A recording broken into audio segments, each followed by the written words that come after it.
Assalamualaikum warahmatullahi wabarakatuh. Apa kabar semuanya? Semoga kita semua dalam keadaan sehat ya dalam masa pandemi ini. Oke, selamat bergabung kembali dalam kelas saya dalam mata kuliah Tata Operasi Darat.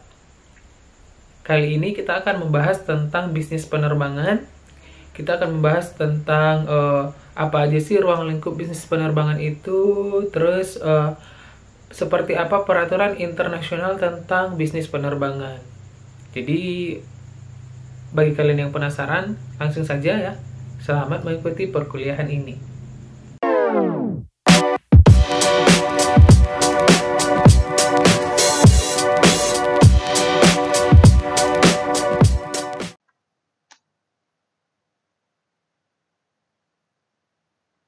Aviation business atau bisnis penerbangan. Ada dua subtopik yang akan kita bahas pada topik ini. Yang pertama adalah scope of aviation business atau ruang lingkup dari bisnis penerbangan.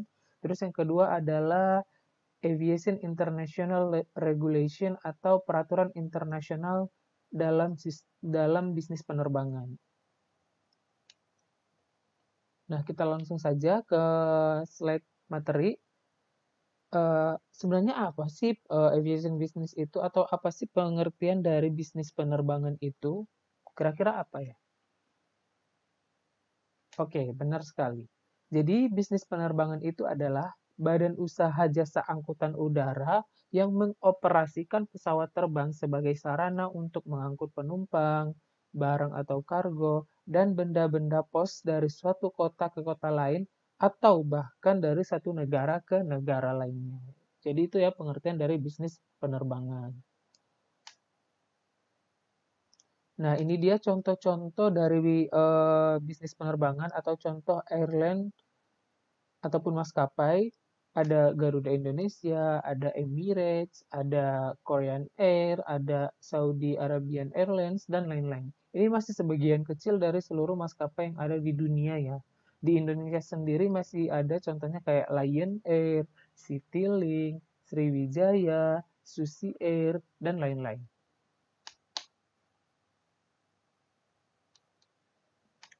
Nah, sekarang kita membahas apa aja sih unit-unit yang ada di bisnis penerbangan itu. Yang pertama adalah unit passenger handling atau penanganan penumpang. Terus yang kedua, unit in-flight service atau penanganan di dalam pesawat. Terus yang ketiga, unit cargo handling atau penanganan kargo, dan unit aircraft handling atau penanganan pesawat. Nah, ada juga unit administrasi yang di dalamnya itu terdapat finance administration atau yang mengurusi tentang keuangan. Yang kedua, personal administration yang mengurusi tentang ketenaga kerjaan atau HRD-nya. Terus yang ketiga ada aviation engineering atau teknisi-teknisinya. Nah, kita bahas satu-satu. Eh, di unit passenger handling ini terdapat dua subunit. Yang pertama adalah sales and marketing. Nah, di subunit sales and marketing ini eh, terdapat petugas-petugas seperti petugas reservasi yang tugasnya adalah menangani pemesanan tiket. Terus yang kedua petugas tiketing yang tugasnya adalah mengisut dan melakukan transaksi pembayaran tiket. Dan yang ketiga adalah petugas penjualan tiket. Nah, subunit yang kedua adalah service inside the airport. Di sini juga ada beberapa tugas. Yang pertama adalah petugas departure section yang biasanya yang suka kayak ngerobekin boarding pass kita pada saat mau naik ke pesawat. Terus ada petugas transit atau transfer section yang biasanya yang mengarahkan kita pada saat melakukan penerbangan transit, misalnya dari Bandar Lampung ke Bali kan transit di Jakarta. Nah, pada saat transit di Jakarta biasanya tuh sebelum kita eh, masuk ke gate room yang berikutnya, kita biasanya diarahkan sama petugas transit section itu. Jadi mereka yang mengarahkan kita ke gate yang keberapa selanjutnya untuk melakukan penerbangan yang berikutnya gitu. Terus yang ketiga ada baggage handling atau yang mengurusi tentang bagasi, dan yang keempat adalah petugas arrival section. Nah, di arrival section ini juga biasanya pas kita udah nyampe ada petugas-petugas tuh biasanya kayak yang mengarahkan kita bagasi kita itu berada di conveyor yang mana gitu kan. Terus eh, yang ngecek biasanya apakah bagasi kita benar dengan eh, kode yang ada di tiket kita seperti itu. Nah, yang berikutnya adalah unit in-flight service. Di in-flight service ini juga terdapat dua sub-unit. Yang pertama adalah cockpit crew. Nah, yang dimana di sub-unit cockpit crew ini terdapat 3 petugas. Yang pertama itu pilot in command atau pilotnya. Terus yang kedua co-pilot atau first officer. Dan yang ketiga adalah flight engineer-nya atau teknisinya. Terus di subunit yang kedua ada cabin crew. Cabin crew ini ada dua posisi juga. Yang pertama adalah flight attendant atau pramugara dan pramugari. Terus yang kedua adalah steward atau stewardess. Yang ini biasanya bertugas kayak membersihkan apa namanya membersihkan di dalam pesawat gitu loh, yang biasanya kita selepas dikasih snack atau makanan biasanya mereka yang membersihkan atau meminta sampahnya untuk dibuang ke tempat sampah gitu. Nah, unit yang berikutnya adalah cargo handling yang menangani tentang kargo. Nah, di sini biasanya petugasnya yaitu loading and unloading atau petugas yang bongkar muat. Mereka yang melakukan penyusunan kargo disusun terus dimuat ke pesawat dan ngebongkarnya lagi dan diantar ke conveyor untuk diambil kembali oleh penumpang gitu. Nah, selanjutnya adalah unit aircraft handling. Di sini ada 3 subunit. Subunit yang pertama adalah flight operation. Di sini ada petugas yang namanya flight plan. Ini yang biasanya melakukan perencanaan tentang penerbangan dari pesawat. Terus yang kedua, load and balance. Ini yang melakukan penetapan kayak muatan barang atau muatan penumpangnya itu berapa biar seimbang gitu loh. Terus yang ketiga, notice to airmen yang biasanya menyampaikan informasi-informasi terkait penerbangan ke petugas yang ada di in-flight ya di in-flight kayak ke pilot, co-pilot dan lain sebagainya. Terus di subunit yang kedua ada ramp handling yang menangani pesawat di bandara. Petugas yang pertama itu petugas marshalling. Marshalling ini adalah kayak tukang juru parkirnya pesawat gitu loh. Yang itu yang ada di slide yang megang tongkat merah itu biasanya itu disebut dengan marshalling. Terus yang kedua ada petugas maintenance yang mengecek mesin-mesin pesawat apakah berfungsi secara normal. Terus yang ketiga petugas fueling refueling mengisi bahan bakar. Ada petugas load and balance juga.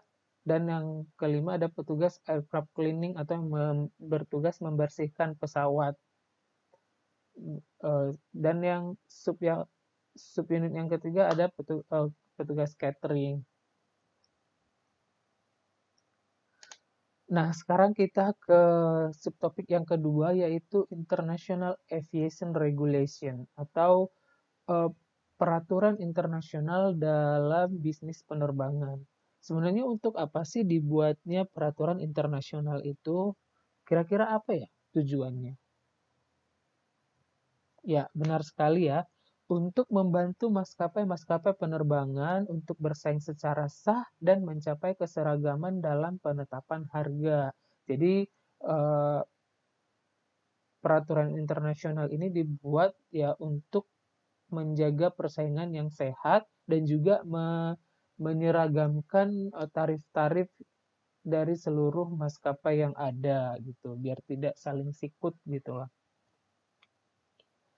Nah, sejarah dari Pembuatan peraturan internasional itu sudah dimulai dari sejak tahun 1929 yang dinamakan dengan The Warsaw Convention gitu.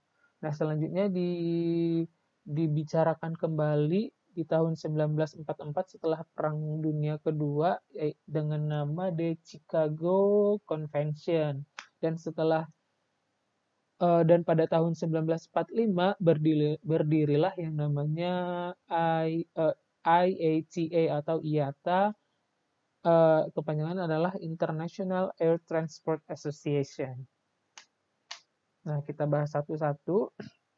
Nah, di The Warsaw Convention ini terdapat beberapa hal yang dibicarakan. Yang pertama, karena pada saat itu eksistensi dari bisnis penerbangan itu mulai meningkat, terutama di Amerika Utara dan Eropa. Jadi perlu untuk dibahas. Terus yang kedua, mereka juga membahas tentang airlines responsibility atau tanggung jawab dari airline atau maskapai. Di sini yang dibahas adalah tentang keselamatan passenger, keamanan dan keselamatan passenger, terus membahas tentang bagasi barang-barangnya dan membahas tentang mile-nya. Yang berikutnya membahas tentang uh, responsibility to passenger, kayak cover date-nya kayak asuransinya gitu dibicarakan juga. Terus membicarakan juga tentang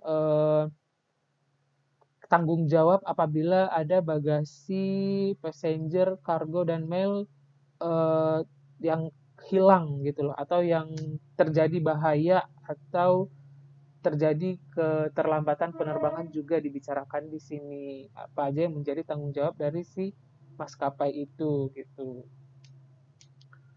Nah, selanjutnya di Chicago Convention, hal-hal yang dibicarakan itu yang pertama di Chicago Convention ini terbentuklah yang namanya International Civil Aviation Organization atau ICAO yang di bawah naungan UNWTO. Jadi inilah organisasi sahnya secara dunia ya yang mengatur tentang bisnis penerbangan gitu. Terus yang kedua, pada pertemuan ini menciptakan standar manajemen dari fasilitas dan air navigation serta infrastruktur dari sebuah bisnis penerbangan gitu loh. Jadi semuanya diatur standarisasinya. Dan yang berikutnya juga pada convention ini juga dibuat persetujuan atau bilateral agreement dari seluruh negara terkait penerbangan yang dinamakan dengan the Open Sky Policy gitu. Nah, apa saja bilateral agreement yang telah disepakati atau perjanjian yang telah disepakati? Di sini ada 6 ya, ada 6 persetujuan atau biasa juga disebut dengan the Six Freedom of Air. Jadi di sini dibahas tentang kebebasan suatu maskapai atau airline dalam melakukan penerbangan. Yang pertama di sini adalah kebebasan untuk melakukan penerbangan ke negara lain melewati suatu negara tanpa landing. Misalnya kayak kasusnya kayak misalnya maskapai Garuda melakukan penerbangan ke Thailand tapi melewati batas udaranya dari Malaysia. Jadi hal ini dibebaskan, diperbolehkan gitu loh, tanpa landing di Malaysia gitu. Terus yang kedua, bebas melakukan penerbangan dari negara lain ke negara lain untuk tujuan refueling atau pengisian bahan bakar. Misalnya kayak dari penerbangan Indonesia ke Thailand berhenti di Malaysia untuk pengisian bahan bakar. Itu diperbolehkan. Terus yang ketiga adalah kebebasan untuk melakukan penerbangan dan landing di negara lain dan mengangkut penumpang kargo dari negara asal gitu loh. Jadi misalnya kayak penerbangan dari Indonesia mengangkut penumpang, mengangkut barang kargo ke negara lain dan landing di sana gitu loh dengan tujuan akhir di sana di negara lain gitu. Terus yang keempat, kebebasan yang keempat adalah kebebasan melakukan penerbangan mengangkut penumpang, pos, dan kargo dari negara lain dan dibawa lagi ke negara asalnya. Misalnya kayak mengangkut penumpang dari Malaysia terus dibawa ke Indonesia gitu.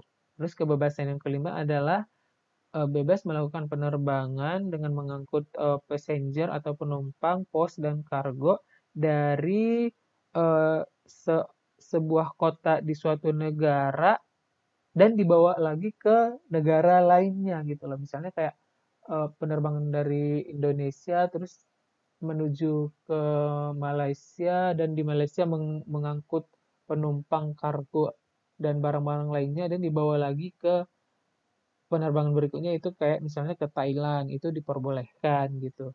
Dan kebebasan yang keenam adalah kebebasan untuk melakukan penerbangan mengangkut penumpang, pos dan kargo dari negara lain ke negara lainnya tapi melewati batas udara negaranya sendiri. Misalnya kayak penerbangan dari Malaysia ke Australia tentunya melewati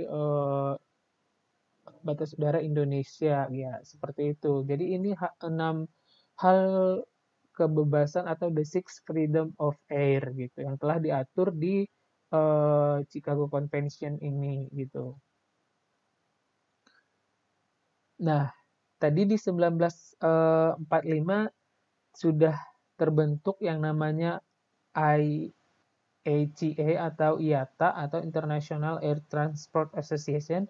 Ini merupakan asosiasi bisnis penerbangan internasional ya, kayak misalnya kalau tour and travel kan ada ASITA gitu. Kalau untuk pramuwisata atau tour guide itu ada HPI. Tapi kalau untuk bisnis penerbangan itu ada organisasinya juga yang namanya IATA ini gitu. Apa fungsi dari IATA ini? Yang pertama adalah untuk eh, mengatur eh, segala hal yang ada di bisnis penerbangan, misalnya kayak arrange route, kayak mengatur rute-rute penerbangan, terus mengatur tentang kode-kode negara, kayak misalnya kan kalau kode bandara di Bandar Lampung kan TKG ya, gitu. Terus kalau Jakarta Cengkareng CGK dan lain-lain. Terus mengatur flex schedule juga, jadi mereka yang mengkoordinirnya. Terus fungsi yang kedua untuk fungsi society atau melakukan membuktikan kepada membuktikan eksistensi bisnis penerbangan yang rasional kepada seluruh pihak yang terkait itu.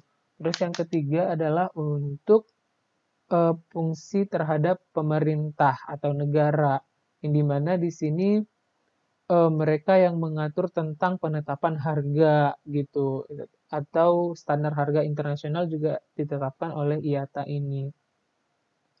Nah, untuk maskapai-maskapai yang tergabung dalam keanggotaan IATA, di sini ada dua kategori, yaitu kayak yang pertama adalah active member atau international route dan associate member atau domestic route. Yang keuntungan ikut active member atau international route ini biasanya ada trade association atau kayak sejenis penjualan secara besar-besaran gitu loh, perdagangan tiket pesawat secara besar-besaran. Terus tarif coordination juga tarif-tarif secara internasional itu diatur. Terus untuk member dari associated member ini atau domestic route ini biasanya akan mengadakan pertemuan general meet manajer gitu loh, setiap tahunnya ada pertemuan-pertemuan bagi anggota-anggota aktif IATA dan memiliki hak voting juga misalnya kalau ada pemilihan ketua gitu-gitu. Nah, terus juga IATA ini yang yang menciptakan kode atau abbreviation yang disebut dengan ARIM. ARIM ini singkatan dari Conference of America atau ATC, IATA Reservation Interline Message Procedure. Jadi tujuan pembuatan dari kode-kode ini adalah untuk memudahkan komunikasi dalam dunia penerbangan. Jadi ini merupakan prosedur yang harus dijalani, yang merupakan universal communication system ya antara airline yang uniformity atau yang seragam, terus easy for understanding atau mudah dipahami, akurasinya juga tepat dan economical atau praktis gitu loh. Jadi tujuan untuk pembuatan kode dan abbreviation itu untuk memudahkan komunikasi dalam bisnis penerbangan. Jadi IATA yang mengaturnya gitu. Ini contoh dari AIRIM itu ya. Contoh kode-kode AIRIM itu misalnya kayak April disingkat dengan APR gitu. Terus acknowledge atau berita sudah diterima disingkat dengan ACK. Terus depo maksudnya adalah deporti atau pengusiran terhadap penumpang. Flight kodenya FLT atau penerbangan. Kabin bagasi disingkat dengan CBBG atau bagasi yang dibawa ke kabin, dan seterusnya. Masih banyak sekali istilah-istilah AIRIM ini, banyak ya. Kalau saya nanti akan saya kasih ke kalian dalam bentuk dokumen Word atau PDF, nanti bisa dibaca-baca dan harusnya sih bisa dihafal gitu loh. Sebagai seorang mahasiswa pariwisata harusnya hafal istilah-istilah tersebut gitu. Nah, itu dia penyampaian materi hari ini. Semoga bermanfaat buat kita semua dan stay healthy ya, tetap sehat di masa pandemi ini. Dan terakhir saya ucapkan terima kasih. Wassalamualaikum warahmatullahi wabarakatuh.